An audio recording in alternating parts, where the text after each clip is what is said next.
plus years in this country doing the lowest paid dead-end jobs: cleaners, bus drivers, care assistants, security guards, kitchen porters, jobs the system designed for them to survive, not thrive.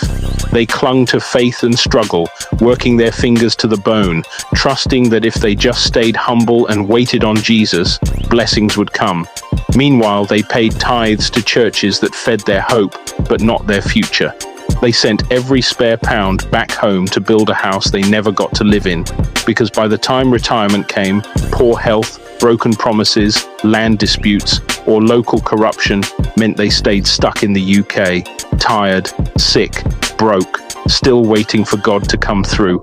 Now they're turning to their UK-born kids, who are already drowning in debt, racism, and housing stress, expecting them to fix it, to finish what they couldn't, or worse, inherit the same mindset of struggle wrapped in religion.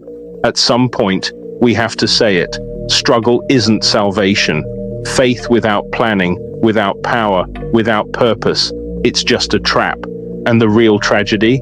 We're passing it down like it's culture. Wake up. No more cleaning the toilets of a country that never respected you, while praying for a heaven you were told to earn by staying silent.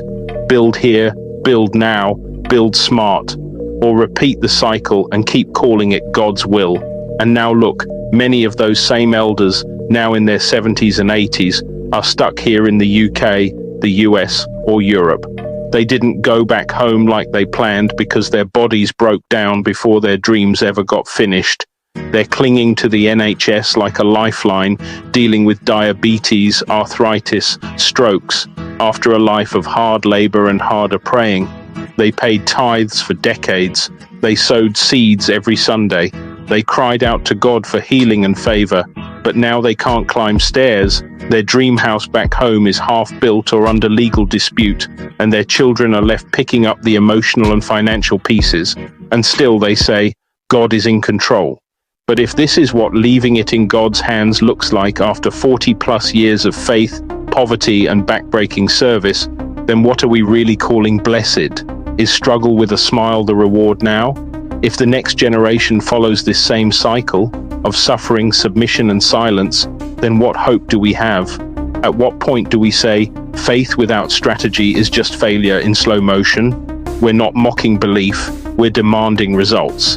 Because God gave you a brain, a back, and breath, not to live your whole life on your knees in poverty, hoping heaven compensates what this life stole. It's time to ask, are we following God, or just inherited fear disguised as faith?